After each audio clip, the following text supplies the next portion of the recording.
ভাই বিকাশে টাকা পাঠানো যাবে? অবশ্যই। 5,000-এ কত? 5,100 10,000-এ? 10,200। তাইলে আপনি আমার এই নম্বরে 10,000 টাকা পাঠান স্যার।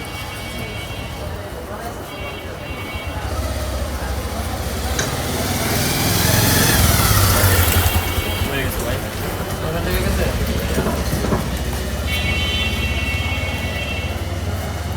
এই যে আপনার 200। টাকা বাড়াইলাম 10,000, আমরা দিলাম 200। কি নিয়ে? ভাই আপনার সাথে কিন্তু কথা ভেঙে নিছি। 5,000-এ 100, 10,000-এ 200। ঠিক আছে? আমি এই 10,000 টাকা পাঠাতাম, আপনারা 200 টাকা আমি দিয়ে দিলাম। ঠিক আছে?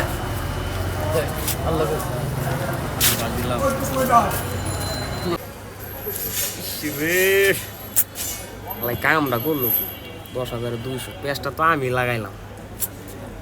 আর ব্যবসা দিয়ে লালবাতি জ্বলাই দিছে রে। এমনি দুদিন চললে তো আমার ব্যবসা এই চান্দে উঠবো, চান্দে মাথায় হাত হবে। ঠিক আছে রে, আমার ঠিক আছে। 10,000 গেছে বইটা দিছে আজকে আমার। ভাই দোকানে এই শাটাম নামা মূর্তি